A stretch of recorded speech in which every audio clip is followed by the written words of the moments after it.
Aston Martin Valkyrie is going to be pure science fiction. The Aston Martin Valkyrie already looks insane enough on paper, using a mid-mounted 6.5-liter V12 paired with a KERS-style hybrid powertrain, but the Aston Martin hypercar is not running out of crazy anytime soon. The car itself is still taking shape.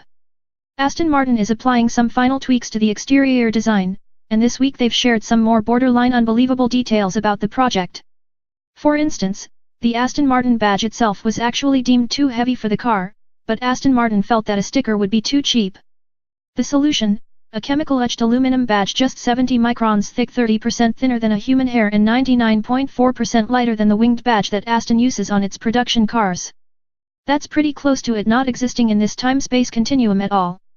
Another example of the lengths to which Aston Martin and Red Bull F1 engineers went to try to save weight is the center high-mounted stoplight, CHMSL, which is mounted on the very tip of the small shark fin that tapers off the roof of the car.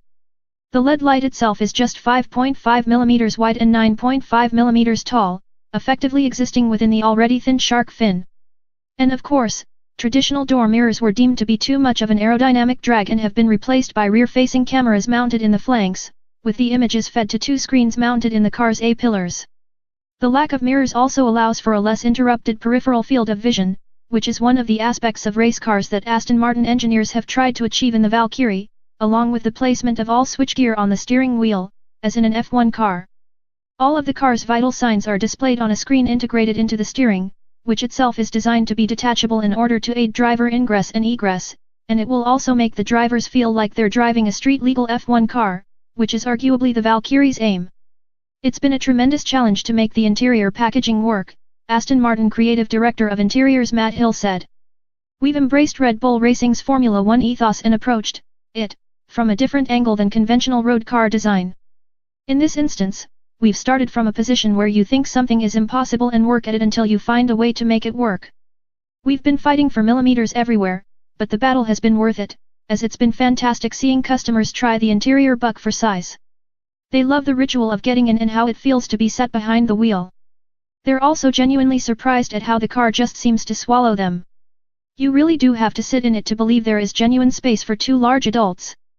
Minimalism is definitely the theme of this hypercar, which is expected to be lighter than the porker known as the Mazda MX-5 Miata while delivering around 1,100 HP.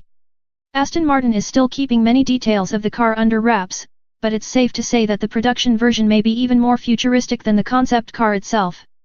I would say we're around 95% of the way there with the exterior design, Aston Martin Creative Director of Exterior Design Miles Nurnberger said. Much of what you see is actually the structure of the car, so this had to be signed off on relatively early in the project. The remaining areas of non-structural bodywork are still subject to evolution and change as Adrian Newey continues to explore ways of finding more downforce. The new outlets in the body are a case in point.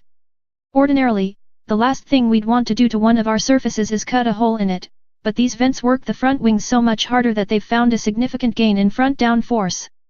The fact that they are so effective gives them their own functional beauty, but we've finessed them without impacting on their functionality. That they also serve as windows through which to view the fabulous wing section front wishbones is a welcome bonus. But the design of the Valkyrie, as with F1 cars, is dictated largely by aerodynamics, with the generation of downforce being one of the engineering priorities. These goals have dictated much of the car's bodywork, with the lower tub contours following the space between the venturi tunnels that run along the sides of the cockpit floor. This lends the Valkyrie the appearance of sitting high off the ground, though in reality the seating position is effectively on the floor of the tub itself. These tunnels are responsible for much of the car's downforce, drawing air to the rear diffuser while keeping the top of the car largely free from other aerodynamic devices aimed at generating downforce.